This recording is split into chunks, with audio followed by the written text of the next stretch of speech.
Bersama lagi di Lampung Economic Summit 2021. Nah, saya ingin ke Pak Kusnardi ini, Pak. Nah, harapan ini sekaligus nanti statement penutup dari Pak Kusnardi. Harapan Pak Kusnardi dengan kolaborasi BUMN untuk membangkitkan perekonomian Lampung ini apa? Mungkin yang perlu bisa Bapak sampaikan gitu, atau mungkin ada sesuatu yang ya perlu masih didorong lagi gitu, Pak Kusnardi. Ya, harapan kami ya kita sama-sama bahu-membahu ya, menciptakan lingkungan yang baik, lingkungan usaha, lingkungan bisnis, lingkungan yang sosial masyarakat yang baik, untuk kita sama-sama membangun Lampung. Saya kira ini dengan semakin membaiknya, saya tetap optimis lah bahwa perekonomian dunia semakin meningkat ya. Ini COVID ada agak-agak menurun aja, kebutuhan bahan, kebutuhan energi sudah meningkat ya. Saya kira ke depan juga akan semakin baik. Nah, ini kita siapkan dengan sama-sama kita bahu-membahu antara BUMN, pemerintah, badan usaha lain dan masyarakat untuk terus sama-sama memacu mendukung pembangunan di Provinsi Lampung sehingga tercipta Lampung berjaya sesuai dengan visi dari Pak Gubernur. Terima kasih, Pak.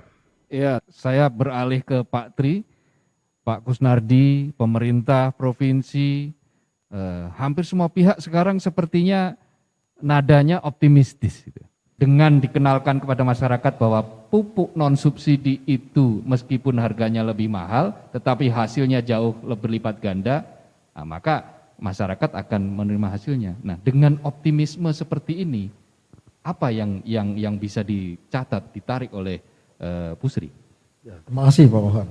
Jadi kami tetap optimis ya. Tadi disampaikan Pak Kus, optimis tidak hanya di pertanian tapi juga wisata juga. Saya kira ini lumbung pangan. Jadi kami orientasinya ke pangan. Saya sepakat Pak. Kami sedang mengedukasi masyarakat khususnya kelompok tani untuk tidak bergantung pada pupuk subsidi. Sesuai dengan arahan Pak Presiden, coba kita mulai evaluasi kembali terkait dengan pupuk subsidi. Saya kira ini sudah saatnya kita untuk beralih ke non subsidi. Seperti halnya BBM dulu kita bagaimana orang susahnya sekali, sekarang sudah terbiasa dengan yang non subsidi. Saya kira ini langkah yang baik dari pemerintah dan kami mensupport itu semua. Energi setelah selesai dari dialog ini yang keluar itu hanya adalah energi-energi positif gitu. Dan lalu kita bisa bergerak. Nah, apakah begitu juga dengan Pak Dadar? Baik Pak Kohar. Bukit Asam ini sebetulnya kan masih masih dominan kita ke penjualan batu bara ya, penjualan batu bara. Jadi sebetulnya kalau batu bara cadangan kita itu yang cadangan tertambang itu masih banyak Pak, 3 miliar ton masih ada. Itu ya. Untuk berapa lama? Nah itu kalau kita produksi 30 juta ton per tahun, nah tinggal bagi saja barangkali ya nanti pas memang batu bara tidak dibutuhkan, ini yang energi baru terbarukan dan yang hilirisasi batu bara itu yang kualitasnya rendah masih banyak lagi, itu bisa dimanfaatkan sebagai DME nanti sudah menghasilkan. Harapannya seperti itu, jadi ada kesinambungan. Kita juga kolaborasi ya selain dengan BUMN, antar BUMN juga pemerintah daerah. Nah, di BUMN kita melalui rumah BUMN, PTBA Pelabuhan Taran sendiri sudah membina ada 224 UMKM, binaan PTBA Pelabuhan Taran sendiri. Nah, kita juga sudah mulai kolaborasi dengan PNM. PNM itu jauh lebih banyak lagi yang usaha mikronya. Nah, memang domainnya memang PNM kan di sana. Nah, kita mulai kolaborasi untuk mencari atau membina juga yang mereka butuhkan apa. Nah, kita bantu juga. Nah, itu kalau dari kami Pak. Terima kasih. intinya spirit optimisme masih ada, Ya. harapan untuk kebangkitan ekonomi di sektor apapun termasuk di sektor Ya, batubara termasuk sebetulnya juga masih ada. Ke PLN ini sekarang Pak Gede, suara PLN bagaimana nih Pak? Optimisme tadi dari Pemprovnya sudah optimistis, dari Pupuk Sriwijaya optimistis, lalu kemudian Bukit Asam juga sangat optimistis, maka PLN pasti harus optimistis dong, kan pasti menyambut ke depan ini semuanya kita berharap energi positif yang akan muncul. Bagaimana Pak? Baik, ya tentunya PLN sangat-sangat Pak, sangat-sangat optimis.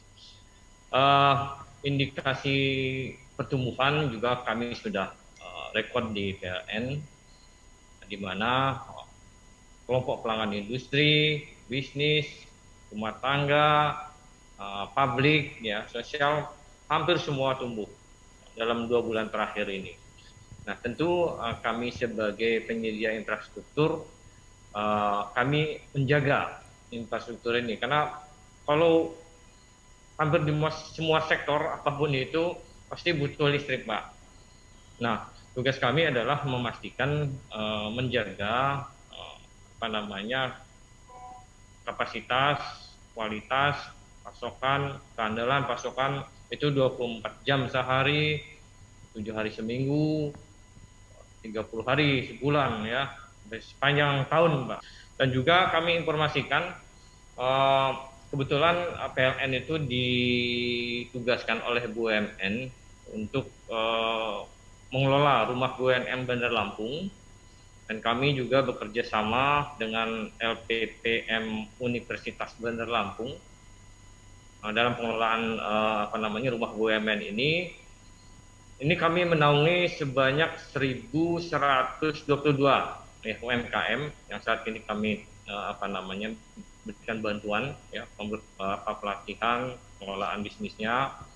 Tentunya ke depan kami berharap bisa lebih banyak lagi, sehingga keberadaan kami PLN di sektor UMKM di samping menyediakan tenaga listriknya juga membantu pertumbuhan UMKM di Lampung ini. Terima kasih Pak Gede, terima kasih Pak Dadar, terima kasih Pak Kusnardi, dan the last but not least terima kasih Pak Tri Wahyudi Saleh sudah menyemarakkan diskusi yang sangat bermanfaat ini di Lampung Economic Summit 2021.